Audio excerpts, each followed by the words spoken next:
Okay, in this video, I'm going to talk to you about what's called directional crosshatching.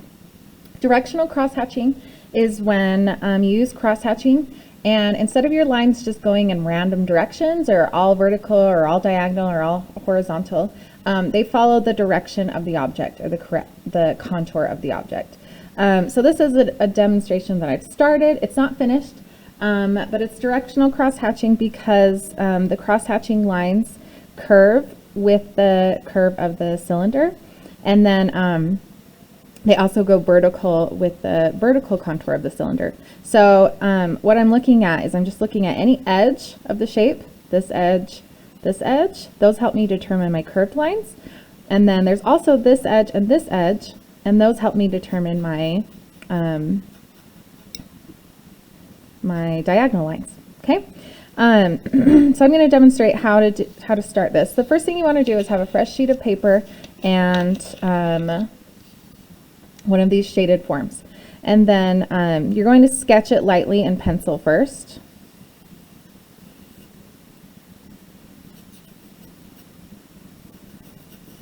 That way you don't have dark edges where you don't want dark edges eventually.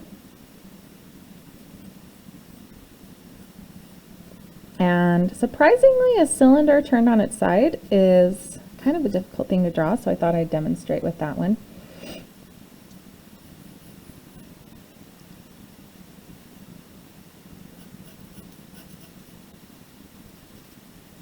And then also include your background. Okay, once I have a nice outline, I'm going to switch over to my pen. And I'm going to start with somewhere that I know is going to be dark, so I don't have to worry about overdoing it. And I'm just going to start with my curved lines. Now, shorter lines are easier than long lines. And if you don't like curving your lines, if they always look funky, you can also just work in very short lines that change direction. So this is still directional crosshatching, even though they're straight lines, because they change angles to go with the curve. So that's still directional, and so are those. So you can decide what to do. I will do something kind of in between, a little bit longer with a little bit of a curve.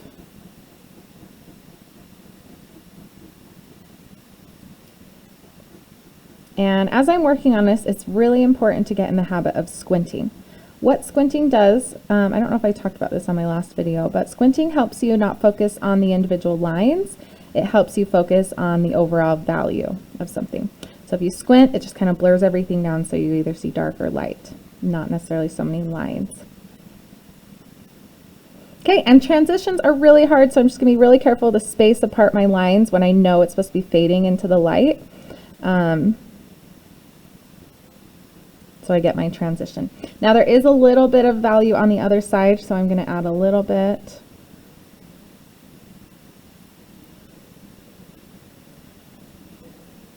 And again, you can always turn your paper in any direction to help you. Okay, and then I can build up this value to be a little bit darker, and I can continue with those curved lines, or I can go with this edge right here. And they're not vertical lines. On my paper, they're diagonal, but if I were to imagine my cylinder standing upright, they would be the vertical lines going up the cylinder. Okay, and I just continue building, slowly building up those lines and adding more layers and darker lines in the darker values, and slowly letting more areas stay the way they are. Okay, so this is definitely not done because I definitely want to do the shadow and the background. I guess I'll talk about those directions as well. For my shadow, I'm going to copy the direction that I see here, this edge right here. So I'm going to put in a layer of lines like that.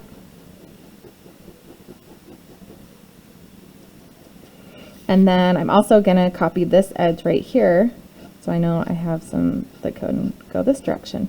And as I get further away, I'm going to space those lines a little bit more.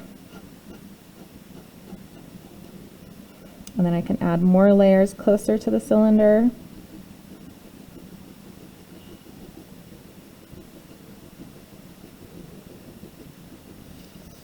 Okay, also not finished, but that's a start.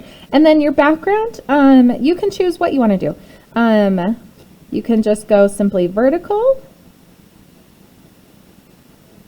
From my picture, I see a lot of vertical lines.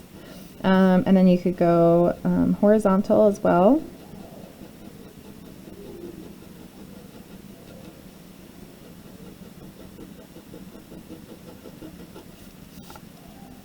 Crosshatching is a bit of a process, so please make sure not to sketch your object any bigger than what you see here, or you will be crosshatching for years and years and years. You can do a little one, okay?